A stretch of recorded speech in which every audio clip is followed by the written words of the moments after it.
ఈ మధ్య కాలంలో నేను ఇది ఒక నాలుగో, ఐదో ఇన్సిడెంట్ ఈ మధ్య 2, 3 నెలల్లో ఇట్లాంటివి చూడడం. బెంగుళూరులో కూడా మొన్న ఒక టీనేజ్ అమ్మాయి సరిగా మార్కులు రాలేదని తల్లి అడిగితే, తల్లికి అమ్మాయికి ఒక గొడవ వచ్చి ఇద్దరు కత్తులతో పొడుచుకొని ఇద్దరు చనిపోయినారు, తల్లి కూతురు. సో ముఖ్యంగా తల్లులు కూతుర్లు మధ్య ఘర్షణ బాగా కనిపిస్తూ ఉంది ఈ మధ్య కాలంలో. దానికి కూడా నేను రీజన్స్ చెప్తాను. అసలు ఈ ఘర్షణ ఎందుకుంది, పేరెంట్కి పిల్లలకి మధ్య ఒక వైలెంట్ ఘర్షణ ఉంది. ఇది ప్రతి జనరేషన్లో కూడా ఉంటుంది. గతంలో కూడా మనం కమల్ హాసన్ సినిమా అదేంటిది మన పేరు మర్చిపోయాను, దాంట్లో ఉంది. వాడు పారిపోయి మంగళ పని చేస్తాడు, ఇతను బ్రాహ్మణ్ అయితే. సో అలాగా ప్రతి జనరేషన్లో పిల్లలకి తల్లిదండ్రులకి మధ్య ఘర్షణ అయితే జనరేషనల్ గ్యాప్ అంటారు, అది ఉంటుంది. కానీ ఈ మధ్యకాలంలో ఈ ఘర్షణ తీవ్రతరం రాల్చి పొడుచుకుని చంపుకునే పరిస్థితి ఉంది. రెండవది, ప్రేమ కోసం తను ప్రేమించిన అబ్బాయి కోసం మామూలుగా పిల్లల్ని చంపే తల్లిదండ్రులు కూడా ఉన్నారు. అవును, పరువు హత్యలు అనేవి కూడా ఒక పక్క పెరుగుతుంది. రెండో వైపు తల్లిదండ్రులను పిల్లలు చంపేస్తున్న సంఘటన కూడా ఉంది. మొన్ననే ఒక తండ్రిని వాళ్ళ భార్య పిల్లలు కలిపి చంపేశారు, లవ్ మ్యారేజ్ వ్యతిరేకిస్తున్నాడని.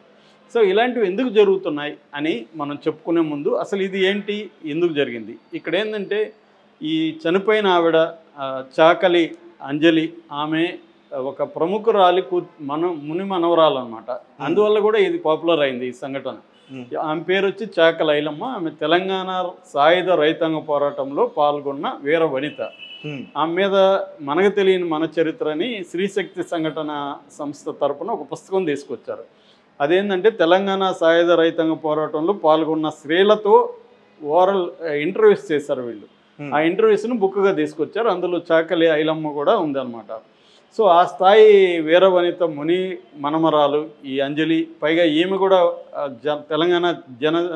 మన తెలంగాణ జాగృతి కవిత వాళ్ళ గ్రూప్లో పాటలు పాడుతుంది, ఫోక్ సింగరు, ఉద్యమ గాయని.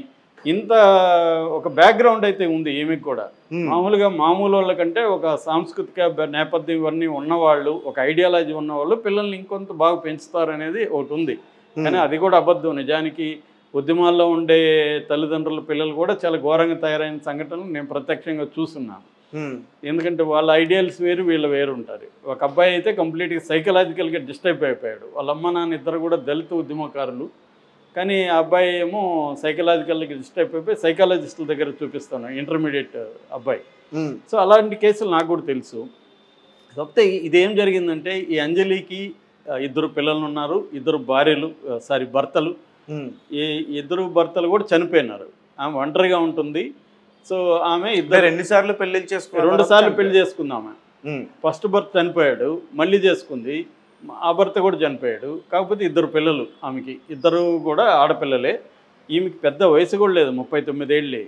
సో ఇప్పుడు పెద్ద పాప పేరు శ్రీతేజ, చిన్న పాప పేరు తెలీదు. చిన్న పాపకి 13 ఏళ్ళు, 8వ క్లాస్ చదువుతుంది. పెద్ద పాప శ్రీతేజ 10వ క్లాస్ చదువుతుంది, 16 ఏళ్ళు.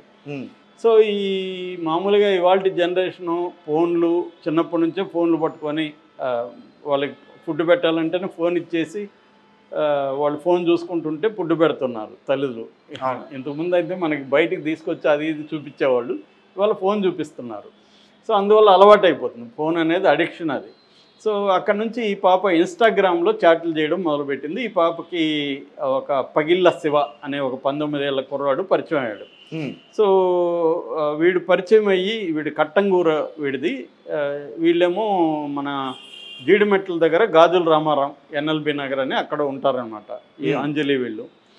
యాక్చువల్గా ఈమె నేటివ్ వచ్చి మహబూబాబాద్ జిల్లా ఇనుగుర్తి. అక్కడ నుంచి ఇక్కడికి వచ్చి ఆమె ఏదో పోషించుకొని పిల్లల్ని చదివించుకుంటుంది కష్టపడి. సో ఈ శ్రీతేజ 10వ క్లాస్ చదువుతుంది. ఈ పాప ఇన్స్టాగ్రామ్లో ఈ శివ అనేవాడు పరిచయం అయ్యాడు.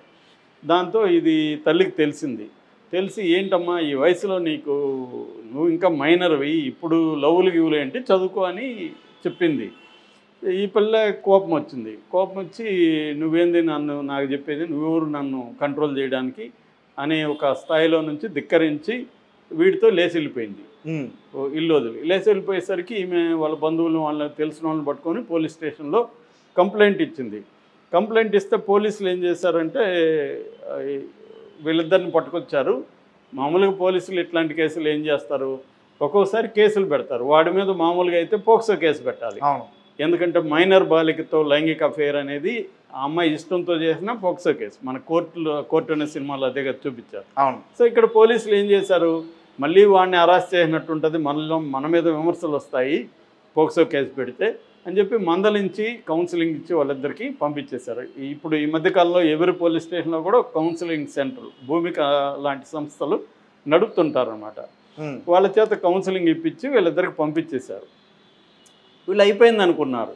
ఈ అమ్మాయి ఇంటికి వచ్చింది, మళ్ళీ మూడు రోజుల ముందు ఇంటికి వచ్చింది.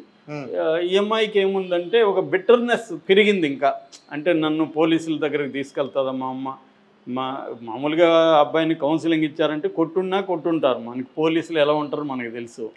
వాడిని ఒక 4 దెబ్బలేసి చంపేస్తానో ఏమనుకుంటున్నా, ఏదో బెదిరించి కూడా ఉండొచ్చు. పాజిబుల్ చేశారు లేదు నాకు తెలీదు, చెప్తున్నా. ఏదేమైనా ఈ అమ్మాయికి మరింత కోపం వాళ్ళ తల్లి మీద పెరిగింది. అంటే నన్ను నా బాయ్ ఫ్రెండ్ ఇంత హ్యూమిలేట్ చేస్తుందా అని పెరిగింది. తల్లికి ఏంది, తల్లికి బిడ్డ అంటే ఒక చిన్న బిడ్డ ఫీలింగే. ఈ అమ్మాయి చిన్న బిడ్డే తల్లికి, కానీ ఆ బిడ్డలో ఏమేం జరుగుతుంది, ఆ పిల్ల మైండ్లో ఏం జరుగుతుంది అనేది అబ్జర్వేషన్ అనేది మేబీ సరిపోదు. నేను చాలామంది పర్సనల్గా కూడా చూస్తున్నా. చిన్న పిల్లలే. నాకు ఒక ఫ్రెండ్ పాప ఉంది, ఆ పాపకి 9 ఏళ్ళు. ఆ పాప ఈ మధ్య కూడా మెసేజ్ పెట్టింది, నన్ను ఎవరు అర్థం చేసుకోలేదు, ఐ వాంట్ టు డై అని. తర్వాత ఏంటి బక్కగా ఉన్నావని చేయబట్టుకొని అడిగితే, నువ్వు నన్ను బాడీ షేమింగ్ చేస్తున్నావు అనింది. నన్ను షాక్ అయ్యాను నేను. అంటే